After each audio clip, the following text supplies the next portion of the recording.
Hey guys, this is the PK619 here with my review on No Way Out 2004. Before I begin, I need to say this channel will be me and G Master's joint channel on wrestling related videos. If you're really interested in my wrestling related videos, then only subscribe to this channel. You can subscribe to my main the PK619 account, but I don't think you'd enjoy that channel too much since that's non-wrestling related. But anyway, I'll leave both G Masters and my account, main accounts, in the description in the link. But without further ado, here's my review on No Way Out 2004. The show begins with Sable and Tori Wilson coming out. They're the cover of Playboy, and basically just talk about pleasuring us. Yes. Anyway, the next thing was Scotty hotty and Rikishi versus the Basham brothers and Shaniqua in a 2-on-3 handicap match. This was not a very good match. Nothing too special about this match. It dragged on for a bit too long, in my opinion. A 10-minute match, and really, there was nothing it was very slow pace, nothing much to say. Scotty Rikishi won. No really spots here except for that head scissors botch Scotty did on one of the Basham brothers, which I honestly thought one of them died when they landed on the head. Anyway, nothing too special. Dragged out for about 10 minutes. If they made this a bit shorter, I'd say 6 minutes at maximum. If they were able to pick up the pace anytime soon, then 10 minutes would have been fine, but it was a very slow paced match, so I think 6 minutes would have been fine for these guys. So anyway, Scotty and Rikishi wins, and they defend the tag team titles. The next match is Jamie Noble versus Nidia. Jamie Noble is blindfolded. Again, it's nothing too special. All Nidia was doing was taking advantage of the fact that Jamie Noble was blindfolded, so she kept on playing around with that, and then she was about to, I guess, finish Jamie Noble off, and then Jamie takes off the blindfold and without the referee looking, and then sees that Nidia's on the top rope. Then Jamie Noble throws Nidia off the top rope and then puts her in a submission. I forgot what the submission is called, but basically makes Nidia tap out. Again, nothing too special. I give a star and a quarter. Nothing. It's a pretty bad match in my opinion. Well, I wouldn't say pretty bad. It was a fun little match. It only lasted for about 5 minutes actually, but again, it wasn't really nothing too special. And then the next match is actually I forgot to say Jamie Noble made Nidia tap out. And the next match, World Greatest Tag Team versus APA. Again, a match that's dragged out for way too long. And to be honest, I'm pretty surprised. This is when WWE had their tag team division. But anyway, moving on. Again, the APA versus the World Greatest Tag Team wasn't a good match. It was just as good as the Scotty Rikishi match. Only started to become like really fast paced in the last 2 minutes, but again, it wasn't too special. The World Greatest Tag Team was working on JBL's bad right arm and Farouk's bad left arm.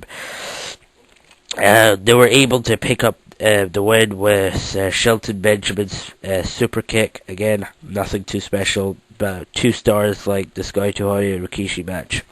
Now, the next match, Hardcore Holly versus Rhyno.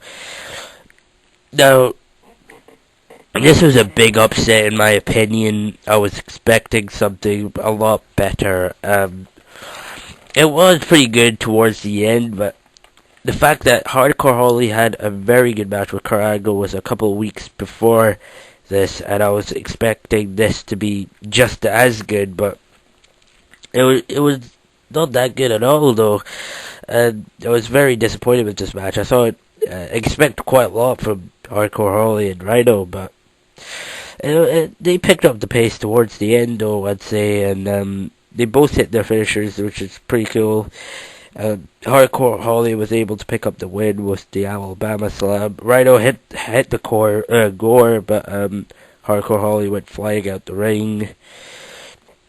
And it was an okay match, but if they made this, gave them about 5 or 7 minutes more with this, 5 or 7 minutes more, made this the opening match, then the crowd would have been really into the other matches and cut down the length of the World Greatest Tag Team versus the APA and the Scotty, hotty and Rikishi versus Basham Brothers and Shaniqua.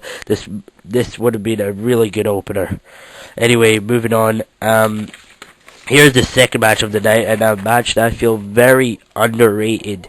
A very good match. Chavo Guerrero versus Rey Mysterio. It was fast-paced from start to finish, and it really showcased Chavo Guerrero as a map-based wrestler and a high-flying wrestler. I think this is one of his best matches and one of their best matches together. Like I said, it was fast-paced from start to finish. Piers, Way Piers, I can't even pronounce his name. Basically, the boxer that came out was Rey Mysterio. Got disqualified from ringside, I guess, for knocking out Chavo Senior. Because Chavo Senior, basically what happened was Rey was going for the 619, and then he was at the part when he was going to do the springboard, but then Chavo Senior pulled Rey out. Then there was this amazing spot from the top turnbuckle. Chavo was able to pull off a backbreaker from there. That was really cool. And a lot of people never realized this, but Rey did a skull-crushing Rey Mysterio did a skull-crushing finale in this match. I'm not kidding. I can imagine G-Master's reaction. He's a big Miz fan. Then Rey did a DDT on the apron. Again, it was a pretty good spot there. And throughout the match, Chavo was trying to rip the mask off Rey Mysterio, and there was this one time he had the single crab, and his head was in such a weird position. I thought his neck was going to break or something. And there was another cool spot where Chavo was able to reverse the 619 to a single crab. Basically, what happened was, he was at the springboard position, and he springboarded on him, and then Chavo caught him, and it turned it into a single crab. And it was pretty good, and they gave these two guys enough time, about 20 minutes. It was a really good match, and I feel it's pretty underrated. I'd give this 4 stars. One of Chavo's best matches. A really good match. Chavo was able to win the match and win the Cruiserweight Title. So again, pretty good match. Next match is the John Cena versus Big Show versus Angle match, and the winner becomes #1 contender for the WWE title for WrestleMania 20. This match was not given enough time, like the Hardcore Holly and Rhyno match.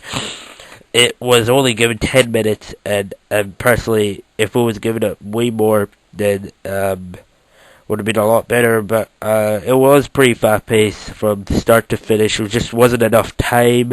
First of all, it started with both Angle and John working on Big Show, and John Cena was able to get the FU on Big Show, which was pretty cool, and Kurt Angle was able to get the Angle Slam on Big Show, and there was a lot of finishers in this match.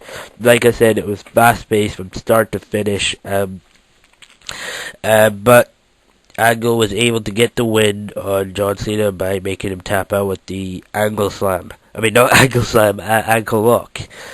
Anyway, the next match,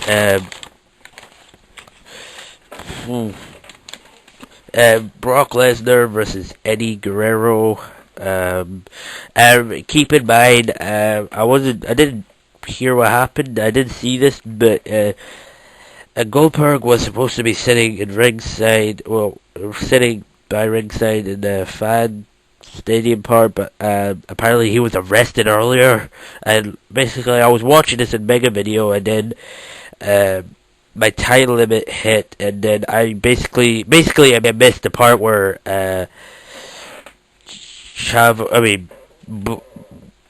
Goldberg apparently got arrested. I missed that part, so I don't know what happened. So anyway, basically this was a very good match. Again, I feel this is a bit underrated. Started off pretty slow, but picked up towards the end. Eddie Guerrero was working on the knee of Brock Lesnar throughout the whole match, and Brock was working on the midsection of Eddie Guerrero through the whole match. Again, like I said, started very slow, but there was this one cool spot at the start. Eddie was on the top rope. I guess he was trying to go for a missile drop kick. Brock Lesnar catches him in a mid-position powerbomb and then swings him and throws him away, which was again pretty cool.